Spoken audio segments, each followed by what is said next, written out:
All right. Hey, everybody. Hey, Guardians. Welcome. My name is Dylan. I'm going to be your host today. And happy 11-year anniversary to Destiny 1's launch. I wanted to make sure to cover that at the very top because it's kind of mind-melting. 11 years of Destiny. Had no idea we'd be here. Today, we have a ton to talk through, so we're going to rush through this. No, we aren't going to rush. But we have Renegades. We have some really cool stuff to talk about that's going to be coming in December. We have a wonderful update from our development team. We've been listening. We're looking at your feedback, and we actually have some plans that are coming together right now to address it since Edge of Fate launched. And then we also have, on the second half of the show, we're going to be looking at Ash and Iron. We'll have a bunch of devs on the couch. We're going to talk about the activities, the loot, and potentially a new exotic that you might have been asking about. So without further ado, Robbie, how you doing? Welcome back to the couch. Hey, Dylan. It's great to be here. And like you were talking here in the intro, like we've got some really big changes coming based on all the feedback we're getting from the Edge of Fate that we'll talk about right after we give a little bit of a first look at Renegades here. And that's why we got our laptops, right? There's a lot to get through, and there's a lot to talk about. So we're just going to Dylan and I are making sure we're going to get through it all. So we've been hard at work on collaborating with our friends at Lucasfilm Games to make something that is like unmistakably Star Wars, but authentically a Destiny story and experience. And so today we get to start pulling back the curtain on that. Mm-hmm. And I'm going to embrace my inner Scarrow and ask, Robbie, is there a Vidoc? Yeah, so you all asked for it. You're going to get it. We're about to play a Vidoc that is our first look at the Lawless Frontier. You're stepping into a world of criminals, shady deals, with an arsenal at your disposal that you'll only be able to find within a black market here that's emerged within Seoul. And so, yeah, let's take our first look at Renegades.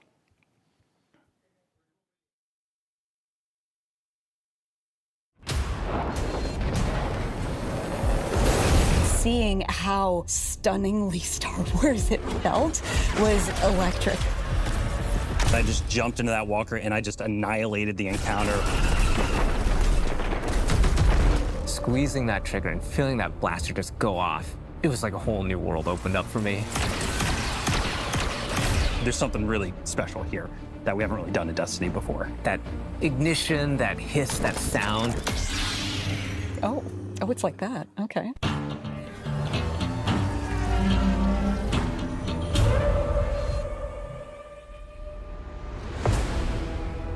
We begin in the shadow of a prophecy that says our end is already written. It's here we draw a line in the sand, where we start the long journey to fight our fate. In Renegades, Guardians infiltrate a criminal underworld to save a friend whose past has caught up with him and disrupt the rise of powerful new enemies. In special collaboration with Lucasfilm Games, we took inspiration from Star Wars to craft a one-of-a-kind Destiny story. Renegades redefines what an expansion can be. It brings the grit, guns, and glory of a space western to Destiny. But Renegades isn't just about power. It's about what you're willing to risk to change the future.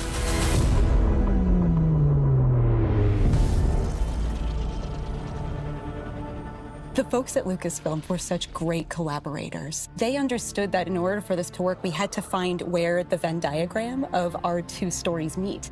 Themes of underdogs rising up against something much larger than themselves. Themes of hope. Those little places in that Venn diagram were the ones that really helped us find the story that we want to tell together.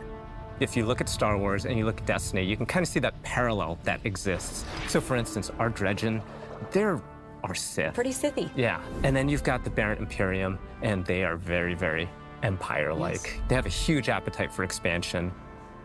I think of the Praxic Order. There are Jedi in this release, and they are very focused on order and law and understanding that there is a binary in our universe of good and evil. We get to poke at that a little bit in a way that suits our story and our world, while still feeling very much like the inspiration that we're calling from. Edge of Fate leaves us with a really big pass forward into the future. We know of this prophecy now that tells us that we need to bind the Nine or we face extinction. And Drifter was there on Kepler. He saw all of this. Not running from this one. Drifter is convinced that there's a connection between the Nine and the rise of this new faction, the Barrett Imperium. He sees them rising at an unnaturally fast rate and is insistent that there's a problem. But the Vanguard isn't listening. They're insisting that he needs to stand down. The cool thing about this criminal underworld is you and Drifter and your crew, you come in at the bottom, and at the top, there's the Barrent Imperium. You need to work with all these crooked criminal syndicates in between, earning your power, building up the notoriety, getting the gear that you need to take down that powerful Imperium at the top. There's a weapon that the Barrent Imperium have made, and we need to be the ones to destroy it. And we're not going to be able to do that unless we work with exactly the kind of people that we normally fight. So we're going to head out to the lawless frontier, and one job at a time, we're going to take down the Imperium.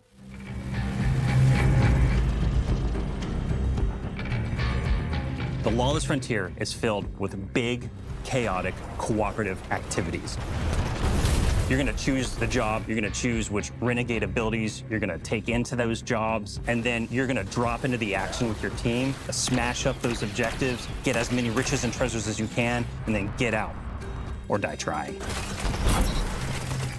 To do that, you're gonna go to the Lost Frontier holo map. You'll see Mars, Europa, and Venus with swamps that are very reminiscent of Dagobah. There's some hints of Hoth in Europa, right? Yeah. For fans of both Star Wars and Destiny, like Mars, which is some pits that are very reminiscent of Sarlacc pits, and you don't want to fall into them, you'll die. These are Destiny locations. It's just we're taking inspiration from some of these iconic places in Star Wars.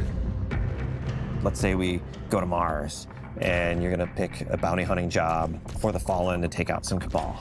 And then you either matchmake with people online, you take your crew with you, you can play solo. Every time you drop in, you might be in a different location on the map. Your objectives are gonna be a little different each time, and it also might be a different time of day, so there's a lot of variety and richness within these activities, as we want them to be highly replayable. Along the way, we're gonna throw a bunch of curveballs.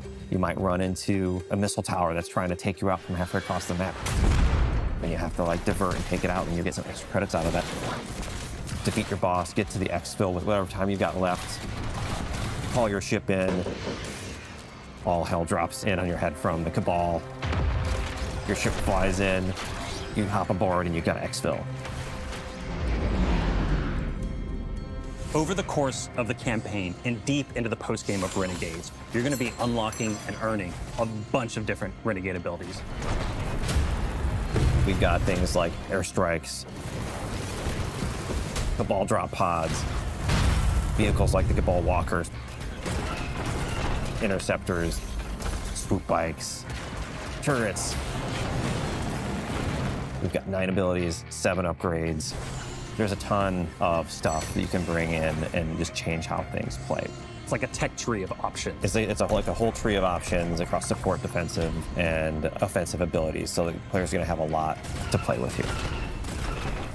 The Lawless Frontier isn't just about raw power. It's about influence. Shady backroom deals, working for these powerful syndicates and against them at different times. And all of this takes place at the heart of the criminal underworld in Tharsis Outpost. The Vanguard have been preoccupied. They've been off saving the world, and they haven't been looking at Tharsis. It's changed a lot since the last time we were there. It's now this thriving black market, this criminal underworld. Tharsis Junction became Tharsis Outpost.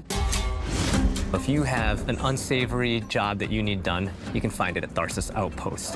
Tharsis Outpost feels appropriate for both Star Wars and for us. When we looked at Mos Eisley as inspiration, we knew that we could play in that playground in a really fun way. From the ghosts that you'll see floating around to one Elixni with all 4 of his Elixni arms shaking up drinks. We took that inspiration and we found the Destiny spin on it. Criminal syndicates have moved in. You're working with the syndicates. You are building your notoriety with them. The 3 different syndicates that we created, we're going to be dealing with. The Pikers are Elixni. They're kind of like an anarchist biker gang. Unlike other Elixni, they're atheists. They don't worship machines. They follow relics. We've also got the Totality Division, a subsect of the Barrent Imperium. They're run by Scions, and their enforcer Rao is going to be the leader of this group. And we've got Tharsis Reformation. They are a breakaway group from Maya's Vex. They're starting to think for themselves and figure out what it means to be an individual. They're starting to do crime. They're wearing clothes. Crime and wearing clothes are what all individuals do. We need to have new people to fight and new people to root for. And this was our opportunity. But the heart of the Renegade fantasy is not just surviving the lawless frontier. It's garnering influence and building your power so that you can bend it to your will. In the end game, to get the best weapons, the best armor, the coolest exclusive cosmetics, you're gonna need to work with the syndicates to increase your notoriety by completing jobs successfully alone or with a crew, and then doing so you'll unlock our highest risk, highest reward jobs, and at the same time you're gonna have the ability to do the special job that'll take you off planet to the dungeon.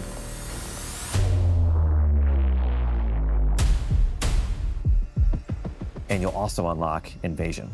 That's right, Invasion is back. But this doesn't work like Gambit. It's opt-in. The invader has some initiative when Invasion begins. This is more strategic. You scan the battlefield and you're like, okay, is this the right time for me to take the shot?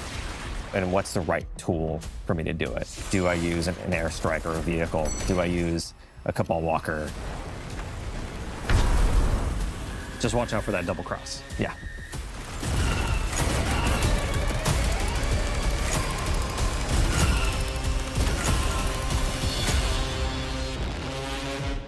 Renegades marks the Guardian's descent into a criminal underworld. A world of shadows and syndicates where your light and your choices will cut a path forward. You'll fight dirty, break the rules, and build a hardened crew that can take on any job, standing up to the most ruthless syndicates in the system.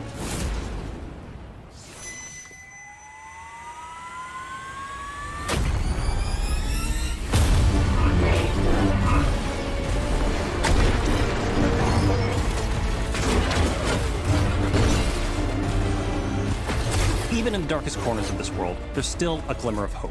Guardians will have to find their own version of balance between loyalty and survival, between power and purpose. Because there's more at play than credits and contracts. Forces are on the move, ones that see you not just as a player, but as a piece on the board. To change the future, you'll have to become the one thing they never saw coming.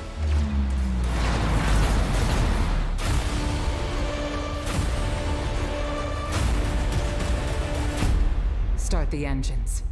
Take off as soon as you can.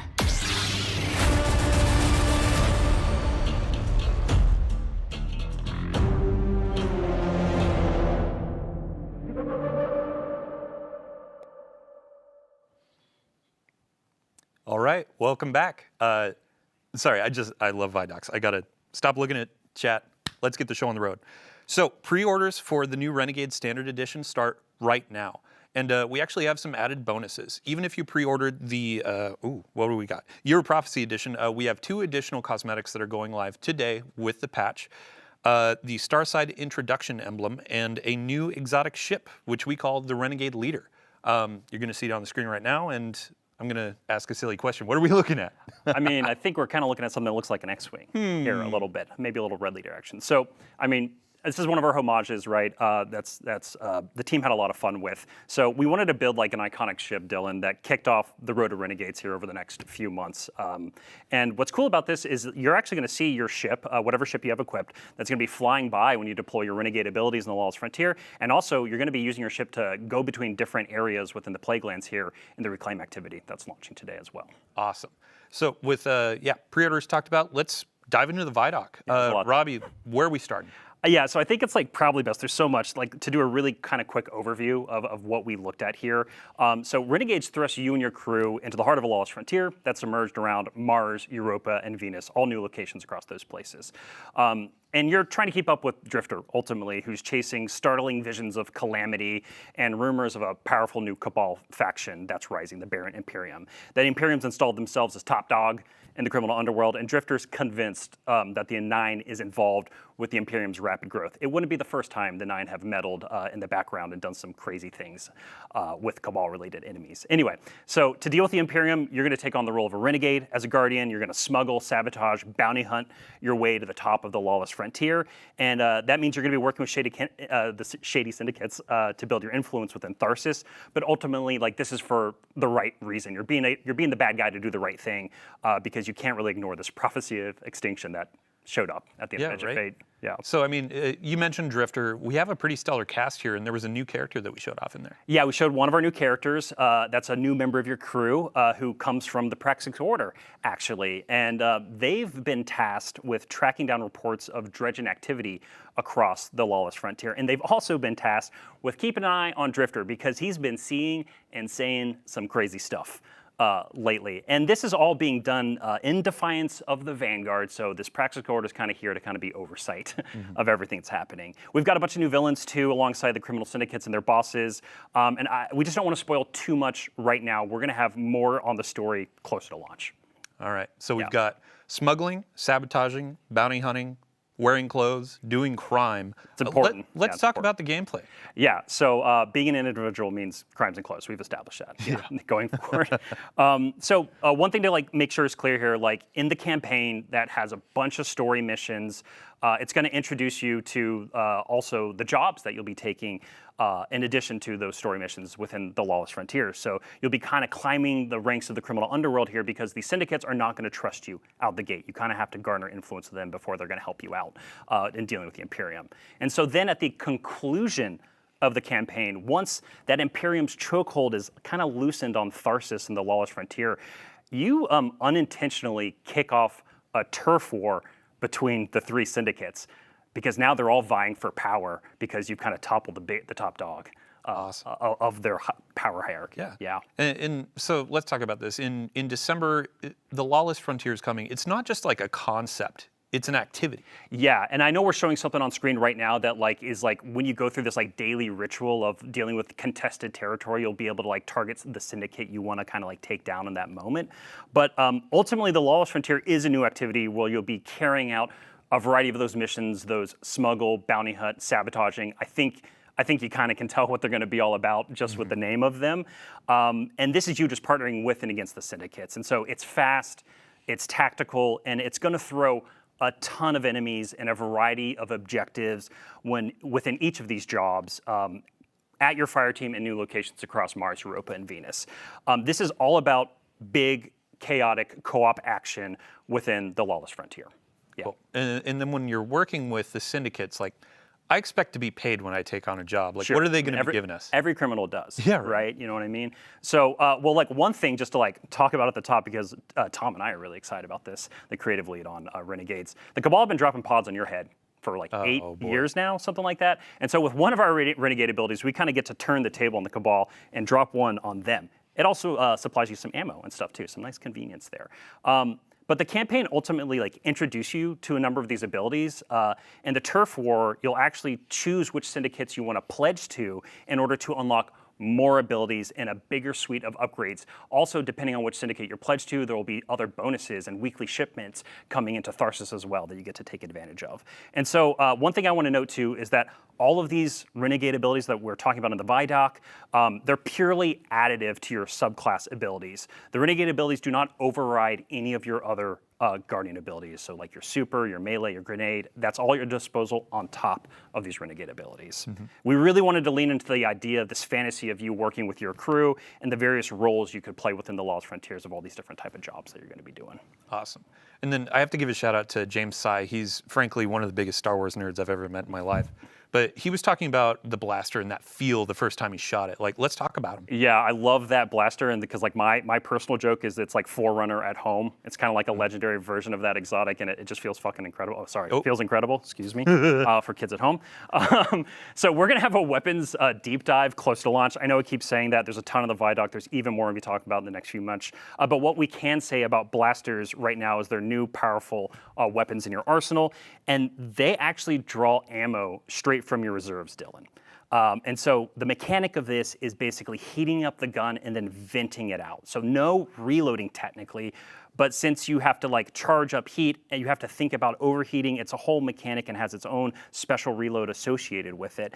And so it's going to be all about finding the rhythm of pace and battle between building up heat and venting it. It's really fun to play around with, and the team is really honing in on something that feels really special and new. It's cool. All right. It's cool, yeah. So we're not going to go too deep on campaign because spoilers. We want to let players discover that. Yeah. We've talked about the Lawless Frontier, but one of the components is invasions. Oh yeah. So you're going to unlock Invasion as part of that turf war we've been talking about. And the syndicates are like reaching out to you, and they're giving you contracts to play Hitman against other Guardian crews. So it's 1 versus 3. It's you versus a Guardian crew on the Lawless Frontier. And like we said in the Vidoc, Invasion is 100% opt-in for both the invaders and the defending fireteam crew. But don't worry, because all of the difficulty modes, there's always an option that is available to you if you don't want to engage in Invasion.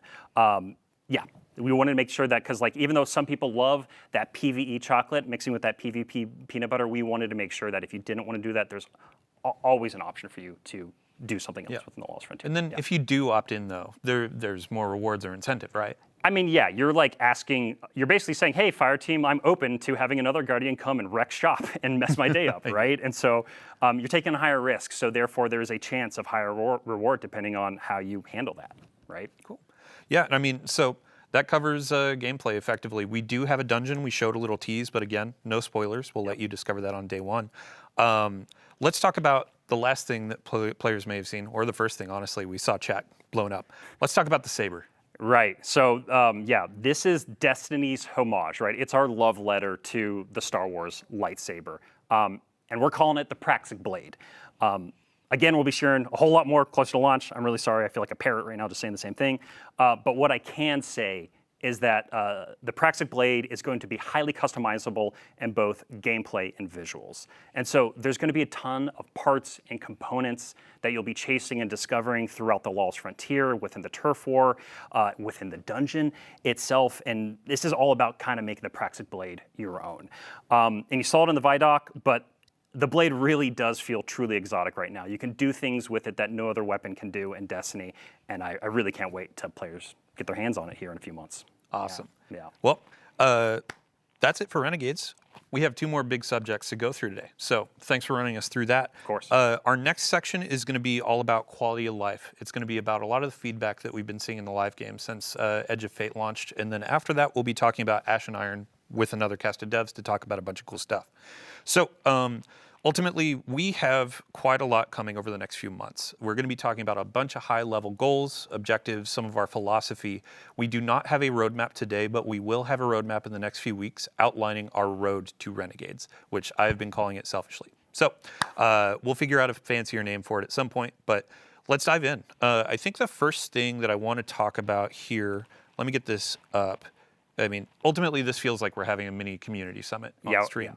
But let's talk about rewards. Let's talk about the portal. Let's talk about power. Let's talk about the climb and the feedback that we've been seeing. Yeah, so to do a little bit more table setting and framing here, like we said at the top of the stream, we've been taking a lot of this feedback to heart, right? We've been listening very intently. We've been looking at our data, and Dylan, we know we need to make some changes, right? And so this is what this whole next section is going to be about. We're going to talk about a ton of stuff.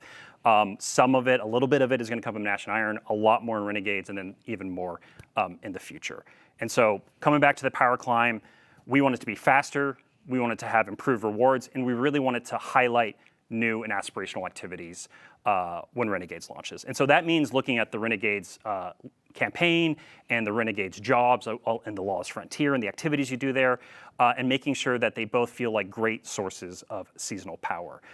We know with the Edge of Fate, after you completed the campaign on Kepler, that there's a bunch of cool stuff to do and some rewards to get, but it didn't fit into the seasonal power game, right? It didn't feel like it was a viable path. And so these big chaotic fire team-based jobs that we've built and all that variety we're pouring into it is going to be this engine to climb seasonal power. If you're just loving that activity, you're going to be able to spend an enormous amount of time there. Yeah, and you touched on aspirational content. So when we look at it, you're doing the power climb, but you're looking at the end game, and our raids and dungeons are a part of that. Yes, they are. So we are making sure here, there's 2 approaches we're taking and a bunch of work that's going to come out of it. So our focus initially here is going to be on the new raid and dungeon content in this conversation. So that is Desert Perpetual, the Epic Raid here in a couple weeks, and then the dungeon releasing with Ash and Iron.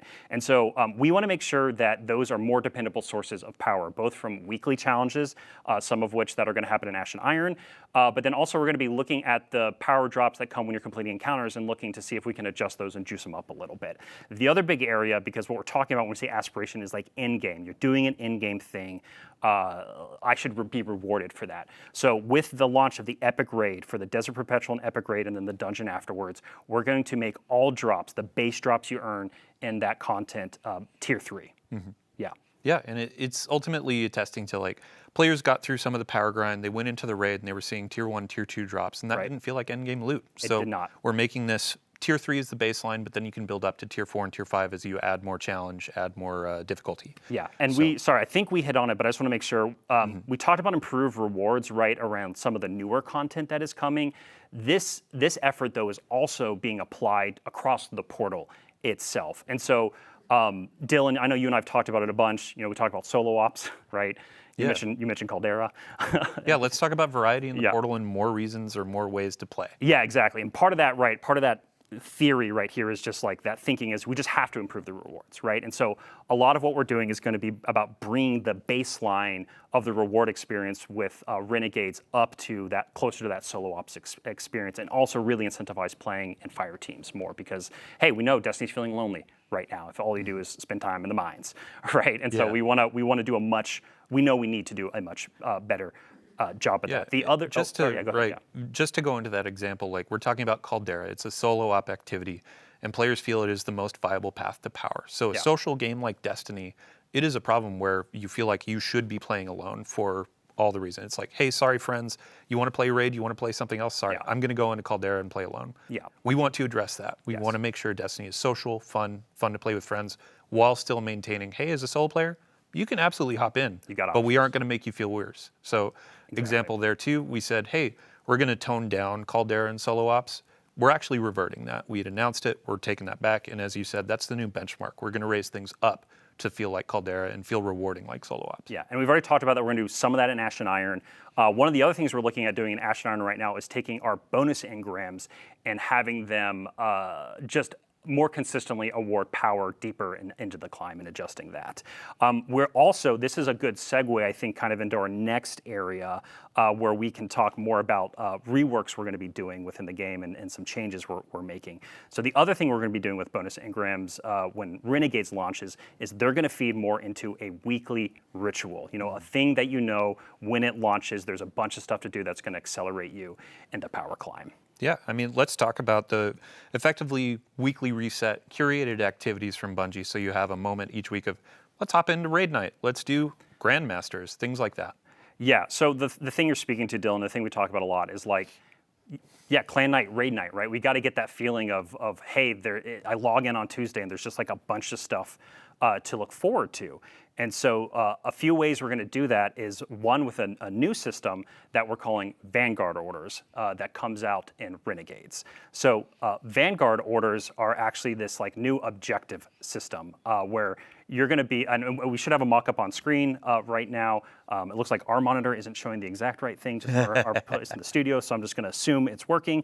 And so within these Vanguard orders, you're going to have all these different objectives that you can do, and you don't have to pick these up like bounties, right? These are things that will just be automatically granted to you when you log into the portal. And then what's really cool about these is that they pull some of that like Destiny 1 bounty vibe, where as you complete an order on the left-hand side of the screen of this mock-up here, you will actually roll. You can roll on higher tier orders, like a legendary order that will give you consistent rewards, or an exotic tier order that can give you exotic tier rewards. And so this is all about just creating a bunch more like little moments of variety within the portal and these different little objectives that you can do. We already touched on bonus engrams a little bit and how we're going to be reworking those even more with Renegades launches to feed into that idea of like, look at all these things in the portal. I know if I go and gobble up all the green engrams, I'm accelerating on my power climb, and that's much easier and clearer for players to understand. But the other place that we've been getting a ton of feedback on, and we're going to be making changes to, is the weekly conquests, basically. So right now, we have the concept of the conquest as a milestone on your seasonal power journey, and it gives you like a massive, like big dump of rewards. We are going to be making those we're going to be making it repeatable, but then there's going to be a weekly reward for them. There's no way for us, honestly, to balance the crazy amount of rewards you get from the milestones, but we're going to make sure we incentivize them and create a weekly version as and we actually have a change going live today to make conquests repeatable, but the rewards component is what we need to focus on for a future update. Yeah, and Dylan, you and I were talking about this a bunch over the last couple of days. Is like we want to get back to that. Like we want to get conquest closer to that GM feeling, to that Grandmaster Nightfall feeling of the past, and that's kind of like our little North Star for that. Yep. The other big thing too that we've been listening to feedback on, and we're moving really, really fast on right now, is getting weekly legacy raid and dungeon content as like a tunnel from the portal to that. So to set expectations here with Renegades, this is going to first come in the form of, hey, reasons to play this content, to do like weekly challenges and earn powerful rewards from them, right? Again, we want this weekly reset. We want you to clearly know when you log in, here's a bunch of stuff to look forward to play with your friends and others. The reason I have to set expectations, though, is like we hear the feedback about wanting the gear reprised from raids and dungeons. Dylan, if we could just like flip a switch and make that happen, I think we'd be more than happy to do that. But it's just not that simple. There's a bunch of work that goes into actually creating the new gear and the gear tiers, and so we are going to be looking to make the reward experience of Legacy and Raid dungeons better as time goes on. Our first focus is making it fit into that weekly reset and into that power climb. Yeah. And we have our first step today with dungeon layers. In the portal, there are going to be three encounters coming from Legacy dungeon content. You can get power bumps from those. You can get portal gear from those, but we hear the feedback on general rewards. Yes. So, yeah. Yeah. We're gonna be looking to add more to this, like what this weekly ritual feels like. These are the areas we are targeting initially here for Renegades. All right, so let's move on to our final two subjects. Really are centered around Sandbox. Yeah. First of which is going to be build crafting, and then the second is around just our general approach to balance. So we have another list here of.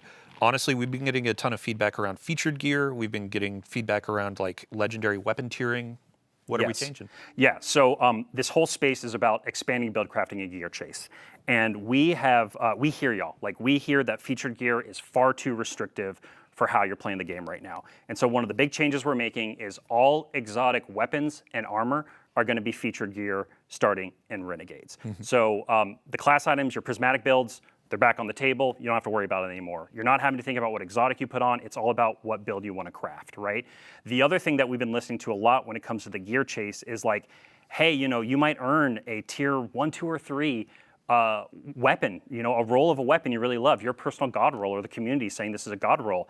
And you're looking at that and you're like, man, it's cool, but like it's not that top tier, right? And so in Shadow and Order, which is our major update coming after Renegades, you're going to be able to enhance the tier of your legendary weapons all the way from tier 1 to tier 5 with a new currency and a new feature that we're building for those. Again, this is all about expanding that gear chase. Yeah.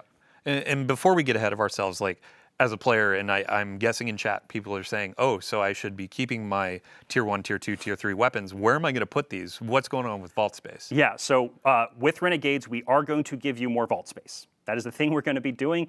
And also the team is working on a pretty big update to improve the sorting and filtering of just using your vault in-game as well. Mm-hmm. Yeah, we'll have many more details in the coming weeks and months when we get this roadmap together. But our final note in this section before we go to balance is the portal scoring. Yes, yeah. So right now with the featured and new gear, there is just an intrinsic bonus that you get for wearing that gear. I guess it's extrinsic because we're asking you to put it on. But anyway, if you have it on, you get a score bonus in the portal, which means you're not only thinking about like activity customization, your build, but also now you have to think about the score too, and like, should I wear this or not in order to chase the high score? And for the vast majority of the experiences in the portal, we think that's just too much complexity right now. And so we are sunsetting that idea. Mm-hmm. And so again, this is going to drastically open up the space for you to basically use whatever you want in the vast majority of things you play inside of the portal when you're chasing gear and doing that power climb. Yeah. And a North Star for this, when y'all were talking about it, we've had a ton of conversations with the dev team, is like, there's a lot of feeling of, I'm playing Destiny the wrong way, and this was contributing to it because I had to think, oh, if I put this armor on, it's wrong. This helps that out and gets you into the fun faster. Yes, so. And then, like, we do believe and see a space for ways to highlight gear and exotics and things like that, stuff we've done with the artifact for a while now. we want it to be part of the game because I think pushing people off of the super hot stuff is really healthy sometimes to just have more fun and experiment with things. But we know that we need to find ways to make this feel like a bonus and more excitement to do it versus what we currently have now, which is why we're making these changes. Awesome.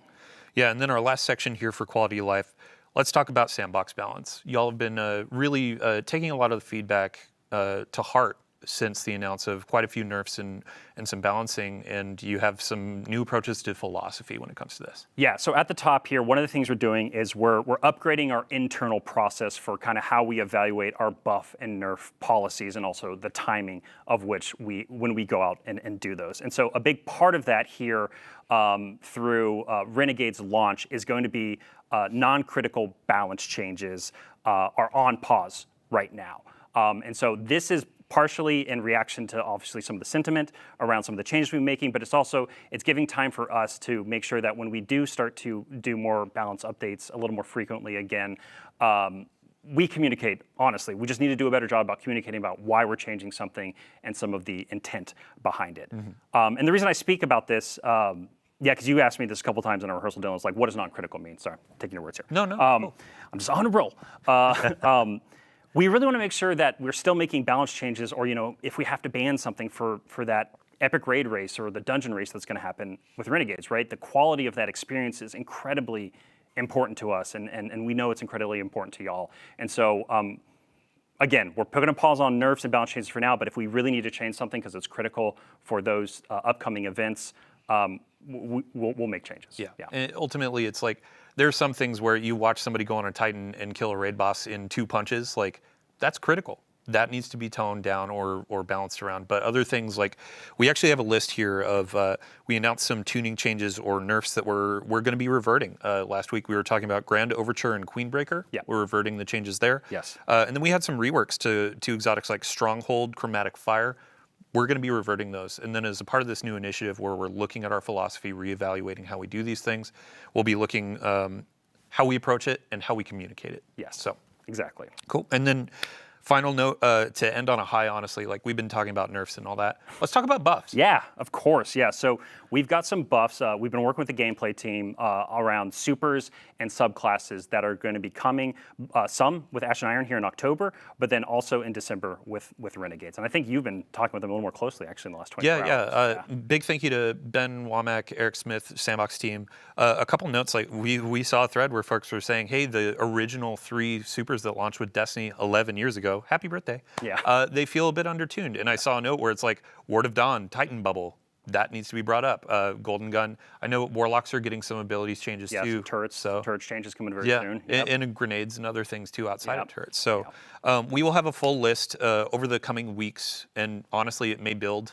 We need to get our roadmap together so we know exactly which hot fixes, updates they're going to be rolling out in. But we'll be as transparent as possible with you. So to really end it and get into the awesome Ash and Iron content, thank you again to everybody that's been giving us feedback. Thank you to everybody that's been playing and diving into all the changes. We know some need work, and we're going to be doing that. We've been listening, and now we're getting through the planning stages, and we're executing on a bunch of changes over the next few updates and beyond Renegades. So, Robbie, thank you for joining us. As we're going into Ash and Iron, we got to get the couch full of new devs. So, thank you so much. Thanks for having me. And we're listening, and we're going to keep responding to the feedback. So thank you all so much. And let's get some more people on the couch. I've been talking too much. Yeah, you brought up Vidoc. We have a trailer for Ash and Iron to roll. Let's do it. The Conductor's forces are rampant to the Plaguelands. We're sending you in to investigate and take action. Be ready for anything. To the next assault point.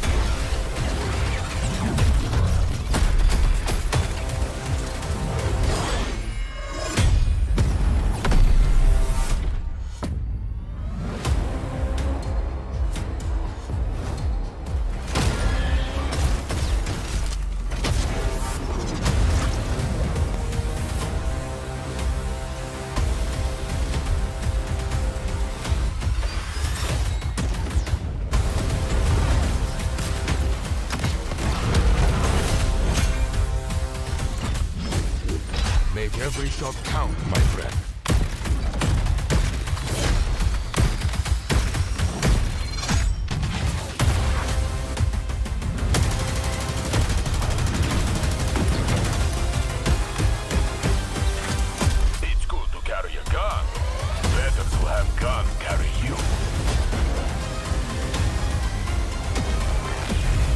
stay in the fight.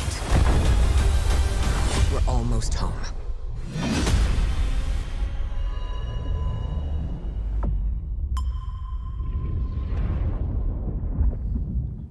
All right, welcome back. In about 20 minutes, the content from that trailer is going live.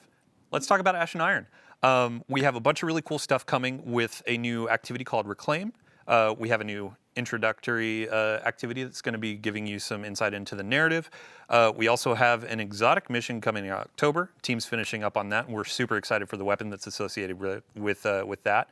And we actually have some updates to recurring events like Iron Banner, Arms Week, Festival of the Lost, and more. So without further ado, hello, welcome to our couch, wonderful developers. Some of you have been here before, but Noah, first on the couch, this is your first time. Yeah, no, I'm super happy to be here. Yeah, welcome. For folks to learn who you are, Yeah. who are you? What do you do? What's your title? Yeah, my name's Noah Pearson. I'm an associate sandbox designer here at Bungie. While my title is like officially working on the armor team, I do work in exotic armor from time to time, but you find me more commonly working on the seasonal artifacts, so like the one for Heresy, the current one for Season of Reclamation. Both those are mine. But I've also branched out and I've gotten to do a pretty cool exotic weapon in this release as well. Awesome. Next on the couch, Jerome, welcome back. Thank you very much. Glad to be here. Yeah, really quick, let's get a summary. Who are you? What do you do? I'm Jerome. I'm a narrative lead, so we do the lore, we do the dialogue, we do the cutscenes, and we plan the overall story for Destiny 2. Awesome. Last but not least, Clayton. Hey. Welcome back. I believe you were last here for Revenant and Into the Light. Yep. Yeah. For folks that may have missed out on those streams, who are you? What do you do? Yeah, so I'm a design lead here for the activities and events area on Destiny 2, and in the past I've been an activity designer or feature owner for activities like Onslaught or Coil or Seraph Shield. So it's been really fun getting my hands dirty in different types of activities and bringing those experiences to the players. Awesome. Yeah. Thank you so much. So as we're diving through some stuff, we already have gameplay rolling. This is our new activity, Reclaim. But Jerome, let's talk about narrative. How are things kicking off? For sure. Well, Maya Sundaresh, the conductor, has somewhat overextended herself on Kepler during the events of Edge of Fate. And she foolishly tried to meddle in the affairs of the Nine and essentially assassinated 3 of the 9, which is the 3 of Earth. 3 being a single entity, right? Yes, exactly. And that's going to have huge knock-on effects for the people of Earth in physics and chemistry, and we'll hear a lot more about that in Renegades. But for now, Maya is somewhat depleted, right? And she is starting to lose control over her collective. She's starting to bleed individuals at the edges of her collective, and those are the pants-wearing, poker-playing Vex that you saw. Crime. Yeah. Exactly. And so she needs to reassert control over her collective. And in order to do that, she needs a signal boost to maximize the power of her waning Echo of Command. And the best tool for that job is, of course, Golden Age tech. And the best place to find Golden Age tech is in the Vanguard Vault, which is why Ash and Iron begins with a defense of the tower from a smash and grab by Maya's forces, both Vex and conscripted Cabal, which you'll learn more about during the season. But that's going to be a start, but not sufficient for her plans. So she will need a fully functional Warsat network to really expand her reach. And there's only one place where you can find that, and that's in the Plaguelands, which is where most of Ash and Iron takes place. Awesome. So speaking of the smash and grab, when players first sign in for Ash and Iron, they're going to see a node that they can launch for the introductory mission. It's not auto-launched. You're going to select it, jump in when you're ready. But after that, you'll hop into Reclaim. Those are going to be some new activities. And Clayton, let's get a quick overview. What are players seeing on the screen? Yeah, so Reclaim is our new 3-player activity. It comes with 3 different variants. It has players, like Jerome was saying, going into the Plaguelands, stopping Maya's forces from taking Golden Age tech and reclaiming those areas, those territories. And so you notice that there's a lack of Fallen, but we, through our ambient combatants and our environmental storytelling, you'll know a little bit more about what has happened there, how Maya's come in and pushed them all out. You'll see some of them trying to fight back to get in because they think that's their land, right? And as a player, you're trying to go in there and play in a similar way that you might find like Overthrow, where we took a lot of inspiration from. So you get to choose how you want to fill that progress bar. Do you want to finish a bunch of encounters that are randomly generated, which adds to a bunch of replayability? You can progress by finding hidden chests or defeating roaming high-value targets. There's collectibles in there as well, all without like a timer, so you and your fire team can strategize and take their time to go through the area. Awesome. And then once you've completed the area, unlike Overthrow, you move to the next area by way of ship that you'll see on the screen. Stellar. Yeah. Yeah, and I was talking to our gameplay folks before this launched, and we talked a bit about there's a bit of like, nether DNA in here, where you have your main objectives, and then you can find things throughout the area as well. Thanks for reminding me. Yeah, we have Vivian went ham and gave us these like quite frankly unbalanced buffs that will have a rare chance of spawning, and you get to choose which one. One example is that if you choose it, you'll just be radiant and. What's the other? Radiant and amplified. Thank you. Yeah, just the whole time. So, yeah, have fun choosing between these crazy buffs and using them to finish the activity. Awesome. And when we're talking about collectibles, there's going to be some lore collectibles too, correct? Absolutely. We're continuing the pass forward from the previous expansion, and those lore drops will tell players a lot about what to expect in Renegades, both in the cast and the themes. Though it's not explicit, so they'll have to use a little detective work, we hope, but it will give a lot of information about what's to come. Got it. So these are going to be like the data pads you find in the portal. Exactly. Awesome. Yeah, so I mean, let's talk about weapons. Let's talk about the loot. And Noah, now it's time for the spotlight to go on you. Yeah. First up, let's talk about the exotic that's going to be in the rewards pass for Ash and Iron. This is going to be our pulse rifle. Yeah, so Noon Malpice is going to be our reward pass exotic for this release. Obviously, with the Edge of Fate, we released a rocket frame pulse rifle, Mint Retrograde, that people have really taken to a liking for. And we kind of took a look at that and we're like, well, what's a cool way to one-up that and like plus one it for an exotic? So you may notice from the gameplay that this rocket pulse doesn't just shoot like the micro rockets. It shoots sticky bombs. And these will stick onto the environment, they'll stick onto enemies, and when you hold down your special reload button, they'll pop like little firecrackers.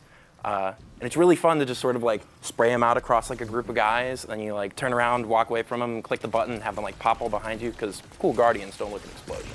So this may say a lot about me as a person, but you can also stick these to your teammates, right? I guess you'll have to see. All right.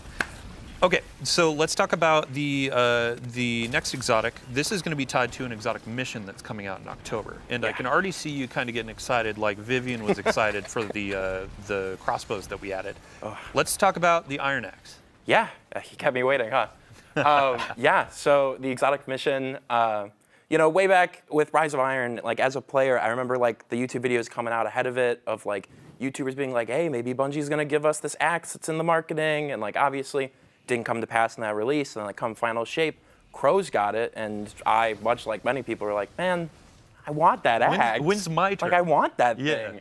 So when I heard that we were gonna be doing a little Return to the Plaguelands, it was like, I'm gonna twist whatever arms necessary to finally get the thing that I know I want and I've seen other people want for ages. So yeah, I can confirm that's no relic. That's our new exotic weapon. Thank you. Yeah, and I think for Clayton and Jerome, since this exotic mission, the team is finishing up the touches and really building this experience. It'll be launching in October. So let's just give a quick preview, no spoilers or no deep spoilers, about what's the premise. Yeah, as I mentioned earlier, Maya wants to expand her reach, and the best way to do that is like the same way you would with the Wi-Fi in your house. You need expanders, you need routers, right, to boost that signal. And so she is going to be looking to get her hands on Warsat technology, which is why we'll be working with Saint 14 and Anna Bray throughout the season. Saint 14 is sort of our tactical expert, and then Anna, as with her association to Rasputin, having all the subject matter expertise on Warsats. Awesome.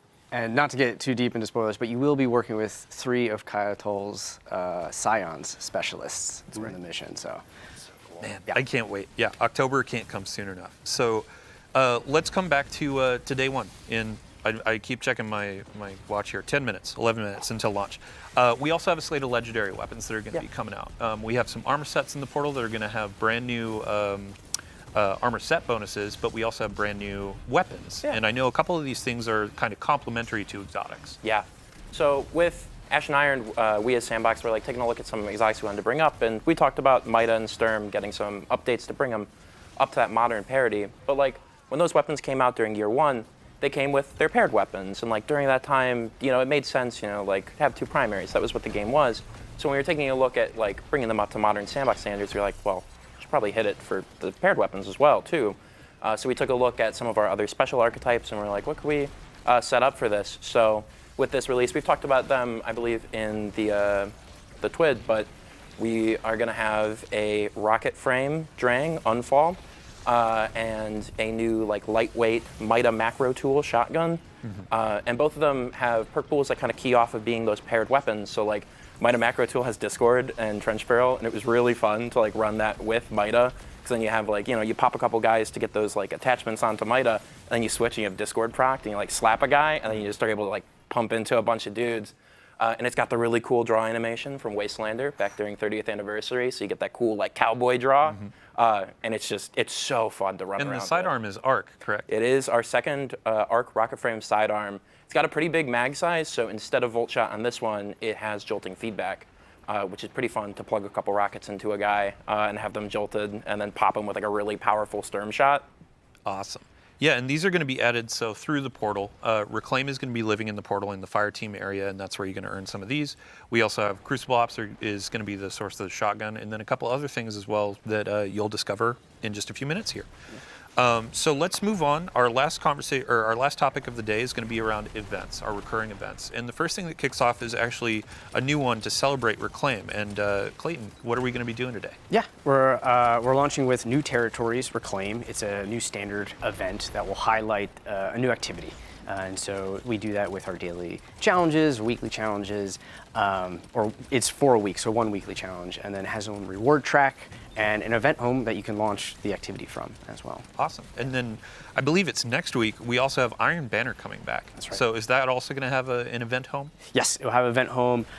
Same slew of things where daily challenges, a weekly challenge. You'll have your reward track. We have a hand cannon coming in there. We have an armor set. And you'll have your title and your triumphs as well. Yeah, I believe we redacted the new set bonuses for Iron Banner, but I've heard they're actually quite fun. Yeah, pretty cool. Might want to hold on to it when you get your hands on that axe. Awesome. And then the third event that's going to be coming is Arms Week. Noah, coming back. The first one was all centered around, let's look at hand cannons. We had the new shotgun style hand cannon. Yeah. And then with this one, it's going to be shotguns. Yeah. Yeah, we're taking a look at shotguns this time around. So much like during the prior Arms Week, we will also have a cool slate of shotgun mods this time around. My favorite of which, when the designer who was working on them, Taylor Bjorndal, who was on the stream before, when he was starting to work on them, me and him were sort of bouncing ideas back and forth. And I was talking about like old rapid fire frame shotguns when they had like the really fast rate of fire, and I was like, I mean, what if all shotguns shot like that? And he like paused for a minute, and then I got the message, what if they're all just fourth horsemen? Oh, Bjorn, you mad scientist. It is really entertaining to take a slug shotgun and have it shoot that fast. Yeah, and we saw a lot of celebration with these volatile mods for hand cannons during that week. So with shotguns, we have the one that's effectively going to be fourth horseman everywhere. Yeah. But we have a couple more too, Yeah. and we'll leave that for players to discover It's going soon. to be super awesome. Next up on the slate, we have Festival Lost is going to be coming back during Ash and Iron, and we have a preview of our armor sets. So these are armor ornament sets. Y'all voted on these earlier in the year last year, and we had to show them. They look Great awesome. votes. I cannot wait to have those roses on my shoulders. The Warlock. But with Festival Lost, we have some new activity content, correct? That's right. The Headless Ones have broken out of Haunted Lost Sector jail. Because of that, we have new activities. So we have a new PvE 6-player activity called Haunted Altars. And then we have a new PvP activity called Red Rumble. Hocus Focusing is coming back. It's going to be a 2-week-long activity. We have 2 new weapons, your Pies weapon. You'll have your reward track, event home, the whole shebang. I'm very excited. It is very fun to play in those activities. Awesome. So it's chaos. Just all chaos. And then the last on our list, so Jerome, we have a new event called Call to Arms that's going to be coming at the end of Ash and Iron. Can you give us a quick overview? Sure. We're going to be working with Devrim K, who has been holding down the EDZ for the better part of a decade without a ghost, right? Doing it all in one life. and he'll be taking some much-deserved R&R in the tower and being our liaison to the foundries. We have to remember that most of the guns that the Guardian fires are designed and produced in the last city. Of course, we know that they're actually designed and produced here with the Sandbox team. What do you mean? Cassoid's in-house. That's right, Mr. Cassoid, right here. So we will be working with Devram to stress test the latest and greatest in gear from the foundries, and the Guardians that can push their gear the furthest and get the most out of it will reap the greatest reward. So there's a competitive aspect to it as well. Awesome. Yeah, I mean, when we're talking about this competitive aspect, the Call to Arms is going to be a ton of rewards, legendaries, some cosmetics for anyone to earn, but then we have kind of some cosmetics at the top for our hardcore, so to speak, to really earn. And Clayton, I think you were talking about a helmet? Yeah, we have a helmet ornament. It is fantastic looking. When you equip it, if you're in that top earner, you will have this like tail of flames coming from you. And much like the trial glows, these flames signify that you are a top competitor in this. So when I load into the tower, I'm going to see this guy with a giant fiery mohawk. I'm going to know, okay, they were top of Call to Arms. Impressed and scared at the same time. But then we have some cosmetics, like I said, for just general players too. Like I believe there's an exotic ornament for the pulse rifle on the reward track, and a bunch of other things to earn too. So we have daily login rewards as well, and we have vouchers that will actually help set you up for the next season. Awesome. Yeah, well, thanks for the quick overview. We will definitely have more information in the tweet about this new event. And as we're going through Ash and Iron, we'll have an update before each of these events to give you a quick a recap of what we've been talking about today. So just to end it up as well, we have a brand new crossbow that's going to be coming in. So our first crossbow was introduced through raids. And this one is going to be through our events. To start, it's going to be a low drop chance from any of the events that we just covered. And then in Call to Arms, you can focus this thing to really hammer on getting those rolls. And Noah, what's the damage type on this? Yeah, so you might have seen it in the gameplay. It's going to be a stasis crossbow. And obviously, with a stasis weapon comes stasis perks. And I'm very happy to say that it does have chill clip, and it in fact does freeze in 2 shots. And oh my god, there's such like a fun play pattern of like you pop a guy twice with it, they freeze, and then if you have serrated bolts, you run up and you pull them out of him, and the serrated bolts do damage and cause him to pop.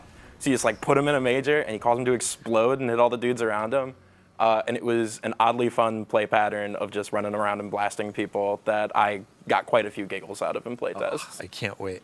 So again, to say it, today with our new territories event, you can get this to drop. It will be a low drop chance, but over the course of the rest of the season with each event, more chances, and then Call to Arms, you can focus it along with other gear and really go hard for the role you want. And it has a holofoil in. And a holofoil in Call to Arms as well. So that brings us to the end of our show. So thank you all for joining us on the couch. Thank you all for joining us at home. We hope you enjoyed the Vidoc. The Renegades pre-orders are live now, and as we said at the top of the show, we have some new pre-order incentives that also apply to the Year of Prophecy folks that purchase that edition. A new legendary ship, a new legendary emblem, and then, yeah, in 3 minutes here, we have Ash and Iron launching. So thanks for coming in. Hope you enjoy the rewards. We'll have more details on our quality of life updates over the next few weeks and a roadmap coming soon. So thank you, thank you, thank you. Can't thank you enough. And if you want to stick around, we're going to be handing off the stream to Mactix. Good friend. He's great at Destiny. Sometimes I do question his PvP prowess, but love the guy. So thanks for joining. Have a good day.